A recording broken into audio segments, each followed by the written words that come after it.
Smeagol evine hoş geldiniz. Bugün yeni konu. Gerçi her zaman yeni konu. Yeni video. Neye bakacağız? Neyi inceleyeceğiz? 3 adet elf yüzüğü nedir, ne değildir, ne tür güçleri vardır? Bunları inceleyeceğiz. O yüzden ne diyoruz? Smeagol evine hoş geldiniz ve hızlı bir giriş yapalım isterim. 20 tane güç yüzüğü var ve bugün güç yüzüklerini konuşacağız. Bu 20 tane güç yüzüğünü önce bir bölelim isterim. Tek başına hüküm yüzüğü, Sauron'a ait. 3 tane elflerde, parlak, gururlu, adil. 3 tane elf yüzüğü. 9 tane insanlara veriliyor ve onları kandırıyor. Hizmetkar haline getiriyor. 7 tane de cücelere veriyoruz. Bekleyen etki olmuyor ama onlar da altına açlık duymaya başlıyorlar. O hazinenin görüntüsü cücenin aklına inanılmaz bir tablo yapıyor. Evet, bugünkü hikayemiz bu. O 19 yüzüğü yönetmek üzere yapılmış olan o tek yüzüğe karşı koyabilen 3 yüzüğün hikayesi. Elf güç yüzükleri nedir? Ne tür güçleri vardır? Bugünkü konumuz. Bence videoya başlama zamanı geldi. Evet, ne dedik? 20 güç yüzüğü. Yalnız bunlardan sadece 19 tanesi Celebrimbor'un Region bölgesinde yapılıyorlar. Şehrinde yapıyorlar. Ne oluyor? Doğal olarak bir grup oluşuyor. Bir yüzük grubu var. Bu 19 yüzüğün 16'sında direkt Sauron'un da katkısı var. O da yeteneklerini bu yüzüklere katıyor. Celebrimbor yapıyor evet ama ona yol gösteren, akıl hocalığı yapan Sauron. En sonunda ne yapıyor Sauron? Hüküm yüzüğünü tamamlıyor. Diyor ki diğer 19 yüzüğü elime geçireceğim ve yöneteceğim. Ama o ünlü 3 elf yüzüğü sahiplerine veya yapan kişiye Sauron o yüzüğü taktan haber veriyor. Uyarıyor onları. Veya onu. Nasıl bakarsanız. Ne oluyor? Celebrimbor tehlikenin farkına varıyor. Ve bu arada tabi parantez açalım. Sauron o beklemediği gelişme bu yüzüklerin kendisine bir şekilde boyun eğmediklerini öğrenince diğer yüzükleri ele geçirmek üzere bu sefer güç kullanmaya karar veriyor. Ordusunu alıyor ve o yüzüklerin kendisine teslim edilmesini istiyor elflerden. Ancak tehlikenin farkına varmış olan Celebrimbor o 3 elf yüzüğünü farklı yönlere ve farklı kişilere gönderiyor ki bu yüzükler ele geçmesin. Biri Galadriel'e gidiyor, ikisi Gil-galad'a. Gil-galad daha sonra Círdan'a veriyor bir tanesini ve bu şekilde bu 3 yüzük güvenli hale geliyor. Sauron geri kalan o 16 yüzüğü dediğim gibi güç kullanarak ele geçiriyor. Bölgeyi kasıp kavuruyor. Daha sonra kendi planlarını bir şekilde yürürlüğe koyuyor. İşlemeye başlıyor onları. Ne yapıyor? 9 yüzüğü insanlara veriyor. Kalan 7 yüzüğü de cücelere hediye ediyor. O klanları kandırmak istiyor. Onların aklını çelmeye çalışıyor. İnsanlar Sauron'un beklentisini boş çıkarmıyorlar. 9'u da hizmetkar haline geliyor. Karşı koyamıyorlar. Cüceler doğal olarak yapı itibariyle daha İngilizce ona resilient diyorlar. Daha dayanıklı, daha baskın. Öyle kolay teslim olmuyor ama onda da bir bozulma oluşuyor onlarda da. Nedir? Tamam, belki o tek yüzüğün hükmü altına girmiyor ama hazine, altın, mücevherat, bunlara karşı inanılmaz kırılgan hale geliyor ruhları. Psikolojileri bozuluyor gördüklerinde. Bir şekilde bir hastalık halini alıyor onlarda bu mücevher takıntısı. Bu şekilde Sauron belli oranda aslında amaçladığı şeyi başarmış oluyor. Hemen buradan Gandalf'tan bir alıntı yapıyoruz. Gandalf neyi yorumluyor? Yüzüklerin etkisini yorumluyor. Ne diyor? Normal hayatlarından, yani standart yaşadıkları hayattan bir sıkıntı duymaya başlıyor yüzük sahipleri. Çok sıkılıyorsunuz. Hayır, ne olmasın. Ve ayrıyeten yüzükler taşıyıcılarına normalin üzerinde bir ömür veriyor. Uzun yaşamaya başlıyorsunuz. Genel olarak ırkınızın tabiatı her neyse siz onun üzerine koyarak oldukça uzun yaşamaya başlıyorsunuz. Bunun sebebi olarak da şunu söylüyor. O yüzükler elfler taksın diye yapıldı. İlk başlangıç kafa yapısı yüzükler dövülürken Celebrimbor tarafından elfler baz alınarak hazırlandığı için onun dışında bir ırka verildiğinde ona uzun bir hayat, yan etki olarak geliyor. Çünkü elfler ölümsüz. Ölümsüz. Yüzük de öyle bir fizyoloji yaratmak istiyor kendi içinde. Takan kişinin ömrünü uzatıyor. Bir yan etki ama belki de güzel bir yan etki. Evet. Ne dedik? 3 yüzük kendini kurtarıyor. O 3 yüzüğü ele geçiremiyor Sauron. Mantıklı. Neden olmasın? Bence olabilecek bir durum. Ve bu 3 elf yüzüğü sahiplerini geri kalan yüzükleri, özellikle de Sauron'a karşı belli bir koruma etkisi yaratmaya çalışıyorlar. Ve bu şekilde o 3 ünlü elf yüzüğünün yolculukları başlamış oluyor.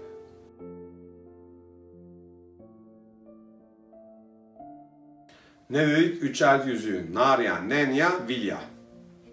Bu üçlü Sauron elinden kurtuluyorlar. Burada belirtmek istediğim şey şudur ki önemli bir nokta olduğunu da düşünüyorum. Bu 3 yüzük başka bir yüzüğe veya diğer yüzüklere hükmetmek, güç peşinde koşmak veya başka bir varlığı emir komuta altına almak üzere yapılmış yüzükler değiller. Hiç alakaları yok. Konu bununla alakasız bir noktada. Celebrimbor bu yüzükleri döverken kendi başına yapıyor bu işi. Sauron etkisi yok bu yüzüklerin üzerinde. Veya bir nevi yok diyelim. Ne dedik? Bu yüzükler takan kişiyi veya onun ikamet ettiği bölgeyi, yani yaşadığı bölgeyi korumak, onu uyarmak, kötülüğe karşı bir kalkan oluşturmak üzere özelliklere sahipler. Bunlar karşı tarafı ezeyim, üstünlük sağlayayım, onu kendi kontrolüm altına alayım gibi bazı beklentileri karşılayacak yüzükler değiller. Bu önemli bir nokta. Bunu belirtmekte fayda var. Doğal olarak bir elfin bağımsız olarak dövdüğü, hazırladığı yüzükler olduklarını düşünürsek de oldukça mantıklı bir açıklama. Sauron gibi art niyetli değil, tamamen iyilik üzerine yapılmış ve kendi özverisiyle kendinden bir şeyler katarak yapıyor. Nasıl Sauron tek yüzüğe kendi güçlerinden işliyor, Celebrimbor da kendisinin özelliklerini yüzüğe veriyor ki, yüzüklere veriyor ki bu yüzükleri de aslına bakarsanız özel yapan noktalardan biri çok net olarak bu. Evet, ne dedik? Diğer yüzüğün hükmüne girmiyorlar. Ancak şöyle bir durum var, bunu da belirtmekte fayda görüyorum. Her ne kadar Celebrimbor tek başına bu yüzükleri yapsa dahi bu 3 yüzüğünde o hüküm yüzüğü, One Ring, tek yüzükle bir bağlantısı var. Ve o tek yüzüğü takan kişi biraz efor harcamak zorunda olsa dahi diğer yüzükleri takan kişilerin ne düşündüğünü, ne yapmaya çalıştığını görebiliyor, hissedebiliyor. Bir risk hala mevcut. Sonuçta yapan kişi aynı baktığınızda. Bir şekilde 19 yüzük dövüyor ve 20. yüzüğü dövüp onları kontrol altına almak isteyen adam onun akıl hocası pozisyonunda. Bence normal bir sonuç.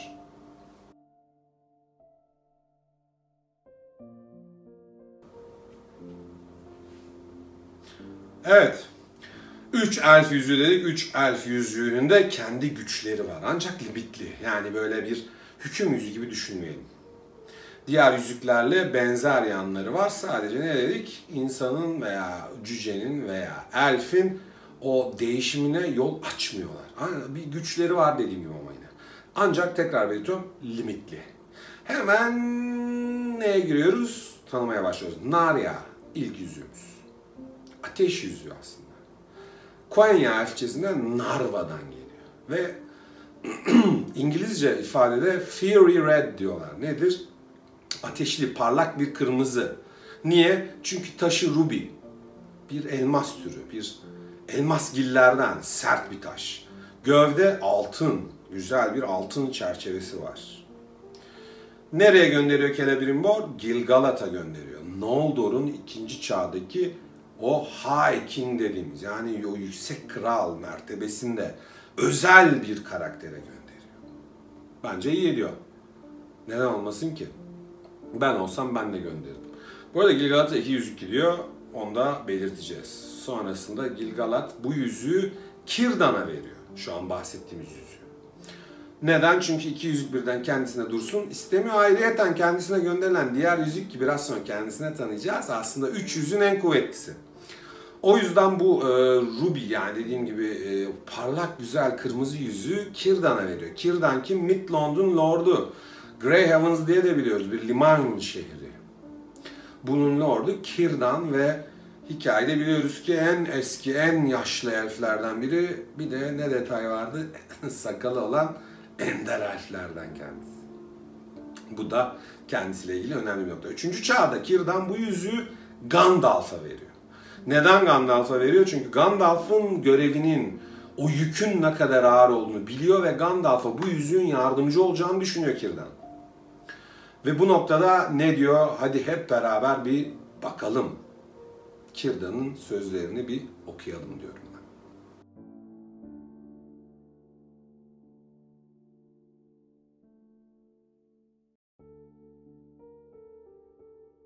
Evet, ne demiştik? Círdan yüzüğü Gandalf'a veriyor. Narya'yı bir şekilde kullanmasını istiyor. Bu arada Vilya da Gilgalad'a kalıyor. Hadi onu da söylemiş olalım arada. O yüzden 2 yüzük birden geliyor Gilgalad'a. Círdan da doğal olarak Gandalf'a görevinde yardımcı olsun diye bu yüzüğü teslim ediyor. Evet, nedir? Sözlerinden anladığımız gibi aslında Gandalf'ın yükünün ne kadar büyük olduğunu, aslında Orta Dünya tarihine onun yapabileceği etkileri görüp ona bir yardımcı öğe veriyor, aslında kullanabileceği bir şey. Ancak Gandalf'ın bu yüzüğün güçlerini kullanıp kullanmadığı çok bilinen bir nokta değil. Nedir? Aslında temel olarak anlatabileceğimiz ateşle ilgili yeteneklerinizi biraz daha yükseltiyor yüzük.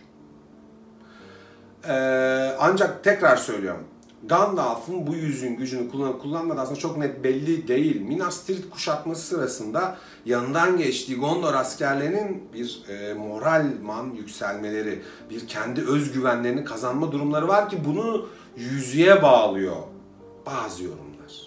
Ben de aynen o noktadayım. Çünkü bu 3 yüzüğün esprisi zaten pozitif etki yapmaları.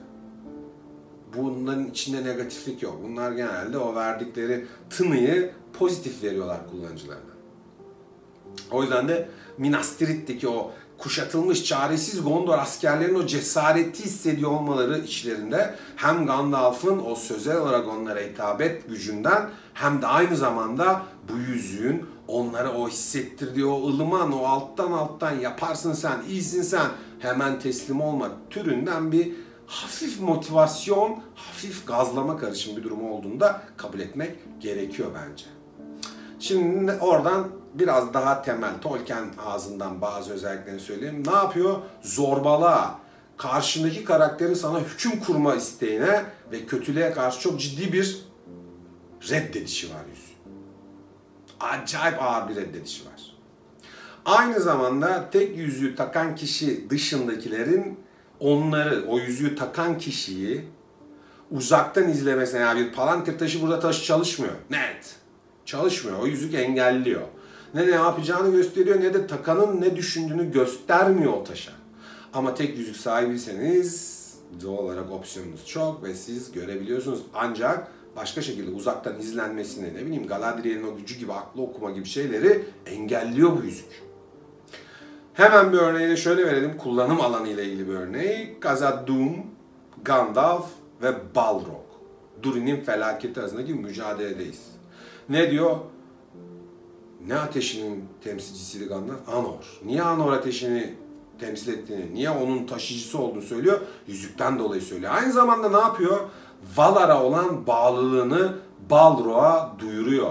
Bu şekilde Morgoth'un tapınıcılarına olan o Balrog'u biraz tereddüt içinde bırakmak istiyor. Onu biraz korkutmak istiyor aslında o Valar'la olan ilişkisini dile getirerek. Aynı zamanda da o köprüdeki mücadelesinde tabii ki yüzüğün ona verdiği belli güçler var.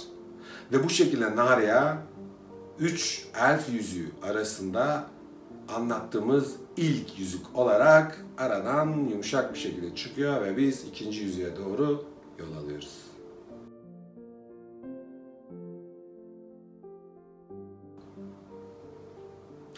Evet, sıradaki yüzük Nenya. Yine Quenya elfçesinden gelen bir isim. Nen, su demek. Beyaz taş veya beyaz taşlı yüzük veya su yüzüğü olarak bilinir. Adamanttır taşı, bir nevi bir elmas, beyaz bir taş. Ancak kasnak farklı bu sefer. Mitril'den. O yüzden de havalı bir yüzüktür. Galadriel'e gider. Nedir güçleri? Kötülükten saklanma, gözlemleme, korunma. Nedir? Tekrarlıyoruz. Kötülükten saklanabiliyor, korunabiliyor ve gözlemleme gücü var. Bunun Galadriel'in aslında güçleriyle örtüştüğünde fark etmişsinizdir. Bu yüzük sayesinde Lothlorien'i kurarken Galadriel'in çok büyük kolaylık yaşadığı veya yönetirken söylenir. Zaten biliyoruz ki Galadriel akıl okuyanlardan, ender akıl okuyan karakterlerden biri Orta Dünya'daki. Rivayet odur ki yüzük sayesinde Lothlorien'in yerini bulmak çok zordur. Ve kurulurken ki daha doğrusu yani o görüntüsündeki şaşayı, o havayı, o pırıl pırıl yapıyı, o etkileyici atmosferi de bu yüzük sayesinde kazanır Lothlorien. Ve yine rivayet edilir ki kötü tarafın Lothlorien'i görme şansı yoktur. O yüzden güvenlidir. Ama Sauron kendi başına fiziksel yapısıyla gelirse veya yüzüğü takarsa işte o zaman o Lothlorien'in nerede olduğunu görebilir. Yani tamam kötülükten gizliyor ama en baba kötüden değil. Diğerlerinden gizliyor. Evet, nedir hikaye? Sauron'un yok olmasıyla beraber aslına bakarsanız bu yüzük gücünü kaybediyor. Solmaya başlıyor. Solunca ne oluyor? O solarken Lothlorien de soluyor. Zaten Galadriel de Orta Dünya'yı terk ediyor ve Lothlorien o eski halini, o şaşalı, o pırıl pırıl halini yavaş yavaş kaybetmeye başlıyor. 4. çağın 121. yılında artık Arwen oraya geri dönüp o sonsuz uykuya yatmaya hazırlandığı sıralarda zaten oldukça nüfusu azalmış bir bölge, bir şehir, bir yerleşim yerinden bahsediyoruz. Bu olayın üzerine de artık hem yüzük söndü hem Arwen geldi, o da sonsuz uykuya yattı. Lothlorien sakinlerini artık tamamen kaybediyor ve Orta Dünya tarihinde terk edilmiş bir şehir, bir yerleşim yeri olarak hayatına devam ediyor. Biraz yüzükle beraber gittiğini söyleyebiliriz. Galadriel'in taktığı bu yüzüğün yarattığı etkiler çok önemli. Ama yine belirtmekte fayda var. Sauron'un düşmesiyle beraber güç yüzükleri, bu 3 elf güç yüzüğü de o limitli dahi olsa güçlerini kaybedip yavaş yavaş soluyorlar.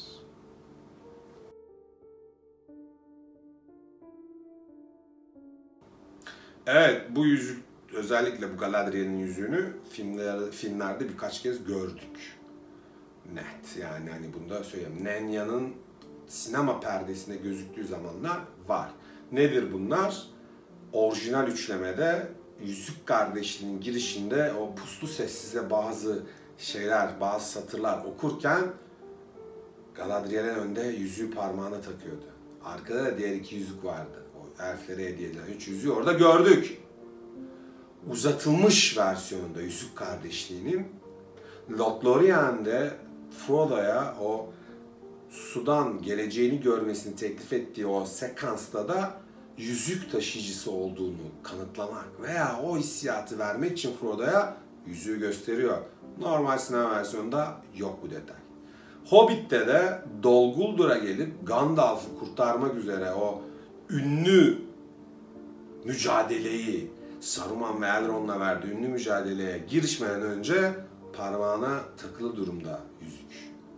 Sonuçta Galadriel'i belli bir zaten çok üst düzey bir karakterden bahsediyoruz. Yetenek olarak, işte kişilik olarak farklı bir kategoride ama yüzükle beraber artık acayip bir noktaya varıyor. Bu da filmde yüzüğü görebileceğimiz 3 sahneydi. Söylemek istedim.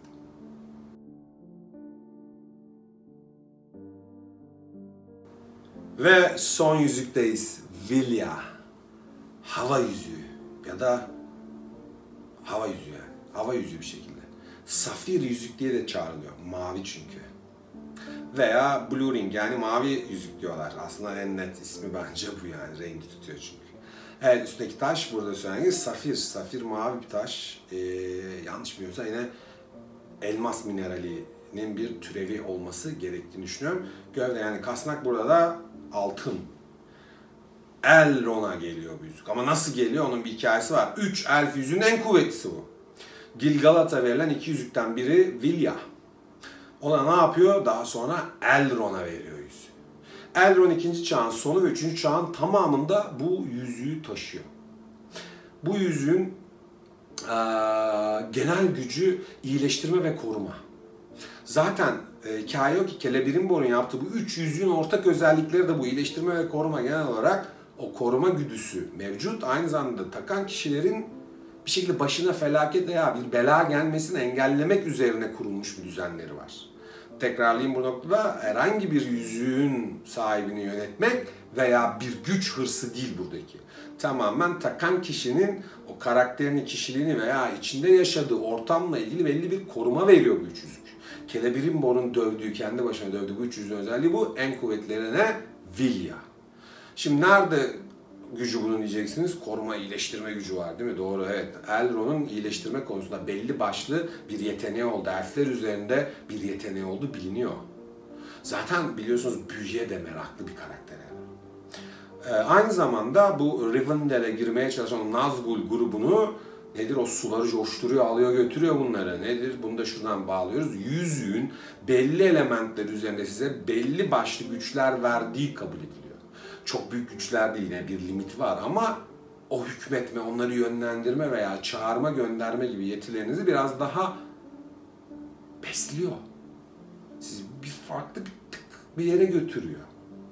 Yine Sauron'un düşmesiyle beraber bu yüzük de doğal olarak soluyor. Zaten 3 yüzüğümüzün özelliği de Sauron'un yok olmasıyla beraber güçlerini yavaş yavaş kaybetmeleri ve artık bir yadigar, bir hatıra haline gelmeleri. Gandalf yanına alıyor, Elrond yanına alıyor, Galadriel ölümsüz diyarlara üçü de giderken bu yüzükler yanlarında. Bu yüzükleri alıp gidiyorlar ve bizim grubumuzun içinde baktığımızda en son yüzük Elrond'un yüzüğü olan Vilya. Bu şekilde 3 elf yüzüğünü de tanımış bulunuyoruz. Geri kalan arkadaşlarının dışında 3 özellikli yüzük bunlar. Elflere ait.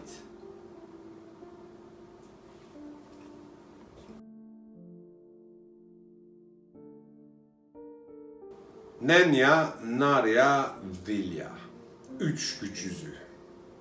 O 20 güç yüzüklük grubun içinde 3 tane yüzük, o 19'luk grupta Celebrimbor'un Sauron'a danışmadan yaptığı 3 yüzük. Zaten hüküm yüzüğü Sauron'a ait. Farklı olan bu üçüydü. Bu üçünün güçlerini görmek gerekiyordu, bilmek gerekiyordu. Farkları neydi? Duymak gerekiyor diye düşünüyorum. Evet, ne yapıyoruz? Tekrar bir toplayalım. Bu 3 yüzük Sauron yok olunca güçlerini yavaş yavaş kaybediyorlar. Yani soluyorlar. Tolkien ifadesi, solmak. Ve ölümsüz diyarlara giderken bu 3 karakter yüzüklerini yanlarında hatıra, bir yadigar olarak alıp götürüyorlar. Çünkü artık sadece bir süs eşyası bu üç. Bu noktadan yola çıkarak bence ilginç bir hikayeydi. Bunu da duymuş olmak veya buna bir video hazırlamış olmaktan mutluyum açıkçası. Bunu da belirteyim. Evet, ne yaptık? 3 yüzüğü tanıdık. Sméagol'un evinde bir videonun daha sonuna geldik. Bu noktada soracağım bir soru var. Siz olsaydınız 3 yüzükten hangisini isterdiniz? Merak etmiyor değilim. Bir sonraki videoda görüşmek üzere. Hepinize hoşça kalın diyorum. Kendinize iyi bakın. Kendinize dikkat edin. Bir sonraki videoda görüşmek üzere. Sméagol'un evinden herkese hoşça kalın diyorum. Görüşmek üzere.